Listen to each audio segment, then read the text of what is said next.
Welcome to Spectrum Report News, where we use AI to help you see through the narratives and find solutions. Today we'll cover gun violence in America.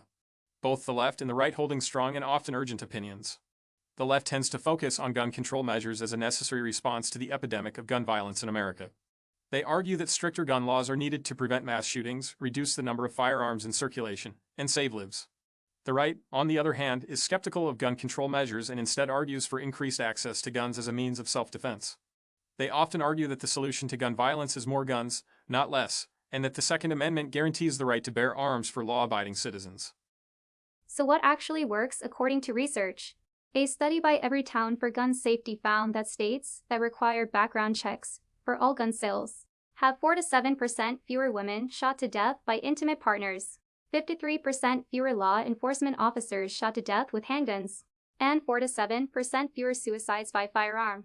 Johns Hopkins Bloomberg School of Public Health found that states that allow individuals subject to domestic violence restraining orders to be prohibited from purchasing firearms have a 13% lower rate of intimate partner homicide. States with extreme risk protection order laws had a 13.7% reduction in firearm suicide rates. According to UC Davis, community-based violence intervention programs can reduce gun violence by up to 60%. Found a study by the National Institute of Justice. We looked into examples from around the world.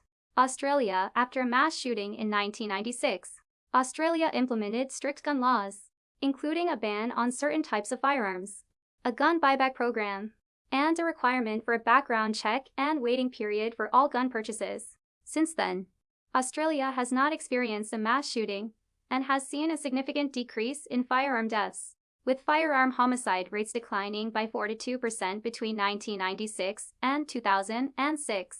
Canada in 1991. Canada introduced a comprehensive set of gun control measures, including a licensing system, background checks, and registration requirements for all firearms. Since then, Canada has seen a decline in firearm deaths, with firearm homicide rates decreasing by 33% between 1979 and 2012. Connecticut following the 2012 Sandy Hook Elementary School shooting. Connecticut passed a series of gun control laws, including a ban on assault weapons, a requirement for background checks for all gun sales, and a limit on high-capacity magazines. Since then, Connecticut has seen a significant decrease in firearm deaths, with a 40% decrease in firearm homicides between 2012 and 2018. Programs like Ceasefire, Project Safe Neighborhoods, red flag laws, and hospital-based violence intervention programs have also been shown to reduce gun violence from 14 to 70%. It is important to acknowledge that both sides have valid concerns and ideas for addressing gun violence. The effectiveness of these measures may vary depending on factors such as implementation, enforcement, and cultural attitudes towards firearms. A collaborative approach that considers various perspectives and solutions may be more effective than a polarized debate. Thank you for joining us on Spectrum Report AI News.